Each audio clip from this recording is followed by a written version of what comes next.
Hello everyone and welcome to Finspace. आज के इस वीडियो के अंदर हम बात करने वाले हैं नॉन फंजिबल टोकन के बारे में विच इज एनएफटी। तो जैसा कि आप लोगों को पता है कि रिसेंटली एनएफटी काफ़ी ज़्यादा ट्रेंड के अंदर आ गए हैं। काफ़ी बड़े बड़े आर्टिस्ट अपने आर्ट वर्क को एक अच्छे अमाउंट पे सेल कर रहे हैं और काफ़ी सारे लोग उसके अंदर इन्वेस्ट भी कर रहे हैं। आज के इस वीडियो के अंदर हम ये जानेंगे कि एनएफटी बेसिकली होते क्या है, ये काम कैसे करते हैं, एनएफटी की हिस्ट्री क्या रही है, एनएफटी और क्रिप्टो करेंसी में क्या कोई डिफरेंस है और एनएफटी की ऐसी कौन सी मार्केट प्लेस है जहाँ पर आप जाके उसमें इन्वेस्ट कर सकते हैं। हम देखेंगे एनएफटी की कुछ कंसर्न्स भी।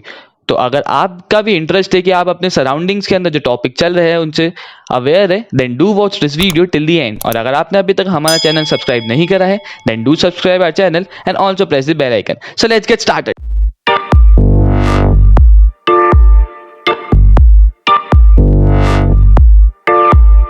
तो पहले अपन ये समझते हैं कि NFTs होती क्या है। NFT a non fungible token. As a name suggest, non fungible ऐसी चीज होती है जो अपने आप के अंदर ही यूनिक होती है और वो किसी और के साथ रिप्लेस नहीं हो सकती। फॉर एग्जाम्पल, आज आपके पास कोहिनूर का डायमंड है तो आपको पता है कि वो डायमंड किसी और डायमंड के साथ रिप्लेस नहीं हो सकता, क्योंकि कोहिनूर डायमंड जैसा सिर्फ एक ही डायमंड है, वो है कोहिनूर डायमंड खुद। ऑन द अदर हैंड, अगर आपके पास आज एक अप्सरा का इरेजर है देन यू नो कि अप्सरा का इस इरेजर जैसे लाखों और ऐसे इरेजर्स है जो इस कंट्री के अंदर, इस वर्ल्ड के अंदर है, और अगर आप उन इरेजर से अपने इरेजर को एक्सचेंज करेंगे तो आपको उनमें डिफरेंस तक पता नहीं लगेगा, क्योंकि वो एकदम आइडेंटिकल है। सिमिलरली ऐसे ही डिजिटल फॉर्म के अंदर कोहिनूर डायमंड जैसे कुछ डिजिटल चीज़ें होती है जिनके साथ लोगों ने टोकन एसोसिएट कर दिए है और उन टोकन को अपन कहते हैं NFT। वो टोकन जिसके पास है ये माना जाता है कि उसी के पास उस डिजिटल चीज़ की ओनरशिप है, एक लीगल ओनरशिप। अब चाहे वो डिजिटल चीज़ कुछ भी हो सकती है, चाहे वो आपकी ड्राइंग हो, आपका म्यूजिक हो, आपका ट्वीट हो या फिर आपका दिमाग हो जो आपने डाउनलोड करके AI के अंदर कन्वर्ट कर दिया है, क्योंकि वो भी तो अपने आप में यूनिक है। बट करेंटली जो एक्साइटमेंट है NFTs के अंदर वो चल रही है डिजिटल आर्ट को सेल करने के लिए। तो अब अपन ये समझते हैं कि NFTs यूज़ कैसे होती है। सो NFTs मेजरली क्रिप्टो करेंसीज की तरह यूज़ होती है। आप में से बहुत सारे लोगों को पता होगा कि बिटकॉइन, डॉज कॉइन और इथेरियम जैसी जो क्रिप्टो करेंसी है वो अपनी ब्लॉकचेन यूज़ करते हैं जिसके अंदर उनकी ट्रांजेक्शन्स मेंशन होती है of their respective currencies. Similarly जो NFTs होती है उनकी भी जो ट्रांजेक्शन होती है वो ब्लॉकचेन के अंदर रिकॉर्ड करी जाती है। But unlike crypto currency, NFTs के लिए जो डिजिटल एसेट होते हैं उन पर एक डिजिटल सिग्नेचर होता है जो उन डिजिटल एसेट को एकदम यूनिक बनाता है और अनरिप्लेसेबल बनाते हैं। करंटली मेजॉरिटी ऑफ जो NFT है वो इथेरियम ब्लॉकचेन के पर ऑपरेट हो रही है। NFTs एक इंडिविजुअल को एक पब्लिक प्रूफ देती है of ownership over a specific digital asset. अब नजर डालते हैं अपन NFT की हिस्ट्री के ऊपर। भले ही अपने NFT का जो ट्रेंड है वो रिसेंटली देखने को मिला है, बट इसकी जो फाउंडेशन थी वो 2012 के अंदर स्टार्ट हुई थी with coloured coins. So coloured coins very similar to NFT एक डिजिटल टोकन थे जो बिटकॉइन ब्लॉकचेन के ऊपर इशू करे गए थे। बट अनलाइक NFT ये डिजिटल टोकन किसी डिजिटल एसेट के साथ एसोसिएट नहीं थे, बल्कि एक रियल फिजिकल एसेट के साथ एसोसिएटेड थे। फॉर एग्जाम्पल, आज NFT किसी ऑनलाइन किसी डिजिटल एसेट के साथ एसोसिएटेड है। फॉर एग्जाम्पल, कोई वीडियो, कोई ट्वीट हो, कोई म्यूजिक हो, बट जो कलर्ड कॉइन्स थे वो रियल वर्ल्ड के अंदर जो प्रेजेंट फिजिकल एसेट थे। फॉर एग्जाम्पल, कोई रियल एस्टेट जमीन हो, कोई इक्विटी हो, कोई बॉन्ड हो या फिर कोई प्रेशियस मेटल हो, इनके साथ एसोसिएटेड थे और आप उन कलर्ड कॉइन की ओनरशिप लेकर ये प्रूव कर सकते थे कि आप उस फिजिकल एसेट के असली एंड लीगल ओनर है। 2012 के बाद 2014 के अंदर Robert Dermody, Adam Krellenstein and Evan वॉन्गर ने मिलकर काउंटर पार्टी नाम का एक peer to peer financial platform start करा। बेसिकली ये प्लेटफॉर्म यूजर्स को एक राइट देता है, एक वे देता है to create their own tradeable currencies और असेट्स। और वो असेट्स कुछ भी हो सकता है, चाहे वो कोई कार्ड गेम हो सकता है, कोई वो मीम हो सकता है या फिर ऐसी कोई और चीज हो सकती है। काउंटर पार्टी भी बिटकॉइन ब्लॉकचेन के ऊपर बनाया गया था। अक्टूबर 2016 के अंदर लोगों ने काउंटर पार्टी के ऊपर रेयर पीप्स नाम का एक डिजिटल एसेट इशू करना चालू कर दिया। रेयर पीप्स बेसिकली एक मीम्स की कैटेगरी है जिसके अंदर ऐसा फ्रॉग कैरेक्टर देखा जाता है। इनफैक्ट ऐसे रेयर पीप मीम्स का काफी ज्यादा फैन बेस है और इनका एक मीम एक्सचेंज भी है जिसका नाम है रेयर पीप मीम डायरेक्टरी। 2014 के बाद 2017 में creative technologies, John Watkinson and Matt Hall ने 10,000 एक यूनिक डिजिटल कैरेक्टर्स बनाए जिन्हें मार्केट के अंदर इंट्रोड्यूस करा गया by the name CryptoPunks. CryptoPunks Ethereum blockchain के ऊपर बने थे और जैसे ही वो मार्केट के अंदर इंट्रोड्यूस हुए वैसे ही इंडिविजुअल्स ने उसे काफ़ी जल्दी खरीद लिया और उसे ट्रेड करना स्टार्ट कर दिया। और इसी क्रिप्टोपंक के जो प्रोजेक्ट ने एक इंस्पिरेशन दी NFT के पूरे आइडिया को, एक पूरे कॉन्सेप्ट को। हालांकि क्रिप्टोपंक से जो उस वक्त प्राइस थी वो अभी की जो NFTs है उससे काफ़ी ज़्यादा कम थी, बट CryptoPunks ने एक एवरेज आइडिया दिया था कि डिजिटल एसेट कितने वैल्यू के अंदर बिक सकता है। 2017 में CryptoPunks से बाद आई दूसरी NFT जिसका नाम था CryptoKitties।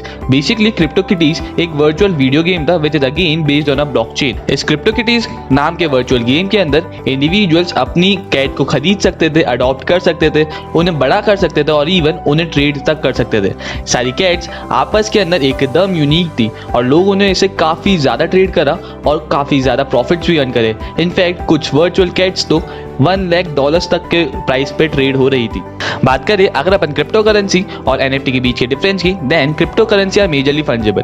आज एक बिटकॉइन की वैल्यू दूसरे बिटकॉइन की वैल्यू के इक्वल है और तभी वो आपस में एक्सचेंज हो सकते हैं।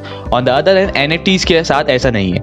NFTs के ऊपर एक डिजिटल सिग्नेचर होता है उनके डिजिटल एसेट पे जो उन्हें एकदम यूनिक बनाते हैं और उनकी वैल्यू इक्वल नहीं होने देते। फॉर एग्जाम्पल आज 2011 क्रिकेट वर्ल्ड कप के फाइनल मैच की कोई टॉप शॉट क्लिप की वैल्यू किसी और दिन के नॉर्मल ODI मैच की क्लिप से इक्वल नहीं हो सकती।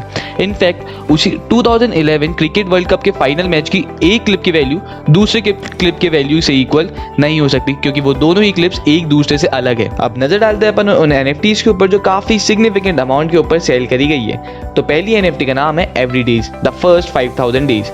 इसके डिजिटल क्रिएटर है बीपल और उन्होंने इस NFT को $69 मिलियन के अंदर सेल करा था in March 2021। Second NFT is also created by Beeple जिसके नाम है क्रॉसरोड्स। इसके अंदर US के फॉर्मर प्रेसिडेंट डोनाल्ड ट्रंप की इमेज है और बीपल ने इन्हें फरवरी 2021 के अंदर सेल करा था एट $6.6 मिलियन। तीसरी NFT का नाम है फॉरएवर रूस जिसको केविन अबॉश ने सेल करा था इन फरवरी 2018 फॉर $1 मिलियन। फोर्थ NFT है नियान कैट जिसको क्रिस टॉरिस ने सेल करा था इन $561,000 इन फरवरी 2021। And the last NFT is genesis जिसको ट्रेवर जोन्स एंड जोश डेल्बो ने सेल करा था इन अक्टूबर 2020 for $552,000। OpenSea, Rarible and foundation ये कुछ ऐसी साइट्स है जहां पर आप NFT को परचेज और सेल कर सकते हैं। NFT के मार्केट शेयर की बात करें देन इन 2018 NFT का मार्केट शेयर था ऑफ $41 मिलियन और 2020 के अंदर ये ऑलमोस्ट 725% से बढ़कर $338 मिलियन का हो चुका है। तो अब तक आपको ये समझ में आ गया होगा कि NFTs के थ्रू लोग कितना ज़्यादा प्रॉफिट जनरेट कर रहे हैं और आपको ऐसा भी लग रहा होगा कि NFTs नेक्स्ट क्रिप्टो करेंसी जैसा एक बड़ा इन्वेस्टमेंट प्रोडक्ट भी हो सकता है। हो सकता है आप सही सोच रहे हो बट आप किसी भी डिसीजन के ऊपर पहुंचे उससे पहले हम आपको NFT से रिलेटेड कुछ कंसर्न्स के बारे में बताना चाहते हैं। जैसे कि अपन ने ऊपर डिस्कस करा NFTs एक डिजिटल एसेट के थ्रू एसोसिएटेड होते हैं और वो जो डिजिटल एसेट होता है वो आपस में यूनिक होते हैं। बट NFTs के ऊपर कोई रिस्ट्रिक्शन नहीं है कि कोई दूसरा क्रिएटर सेम उसी की तरह डिजिटल एसेट क्रिएट करे विद स्लाइट वेरिएशंस और वो वेरिएशंस इतने कम हो सकता है कि एक कॉमन मैन को पता भी ना चले कि उन दो डिजिटल एसेट के अंदर डिफरेंस क्या है। बहुत बार ऐसा भी देखा गया है कि NFTs के अंदर ये आइडेंटिफाई करने के अंदर दिक्कत आती है कि जो जना उस NFT को ऑफर कर रहा है मार्केट प्लेस के अंदर क्या वो जना उस डिजिटल एसेट का रियल ओनर है या नहीं। तो और इसी लूप होल का फायदा उठा के काफी सारे फेक क्रिएटर्स किसी भी डिजिटल एसेट को खुद का क्लेम करके मार्केट प्लेस के अंदर सेल कर देते हैं। फिलहाल NFT का काफी ज्यादा हाइप बना हुआ है और लोग उसके अंदर काफ़ी ज़्यादा इन्वेस्ट भी कर रहे हैं।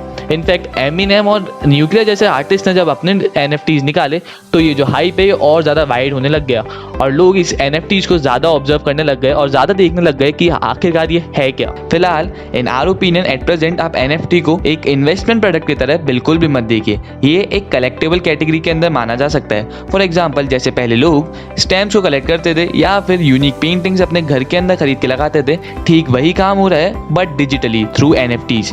NFT के अंदर एक और खास बात है, अगर कोई भी जना अपनी NFT को सेल करता है देन उस NFT की रिकरिंग सेल्स पे उस NFT के ओरिजिनल क्रिएटर को एक रॉयल्टी अमाउंट मिलेगा।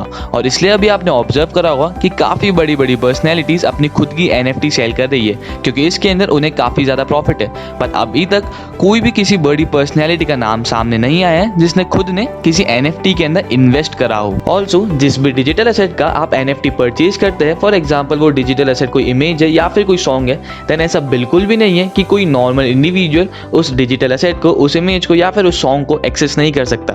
कोई भी नॉर्मल इंडिविजुअल उस डिजिटल एसेट्स को इजीली एक्सेस कर सकता है। सो ऑल इन ऑल अभी हम लोग जो चीज़ समझ पा रहे हैं इस NFT से वो ये है कि इस NFT को आप एक इन्वेस्टमेंट प्रोडक्ट की तरह बिल्कुल ना देखिए। ये NFTs सिर्फ उनके लिए अच्छा है जो अपनी पर्सनल सेट इंटरेस्ट के चलते इनमें इन्वेस्ट करना चाह रहे हैं या फिर इनको कलेक्ट करना चाह रहे हैं। So yeah that's all from our side. Thank you for watching the video. अगर आपको ये वीडियो पसंद आई then please press the like button, इस वीडियो को ज़्यादा से ज़्यादा शेयर करिए एंड हमारे चैनल को सब्सक्राइब कर दीजिए। एंड अगर आपको ये वीडियो पसंद नहीं आई देन प्लीज़ हमें कमेंट सेक्शन के अंदर ये बताइए कि आपको कौन सा पार्ट था जो पसंद नहीं आया ताकि हम उसे इम्प्रूव कर सकें। Thank you.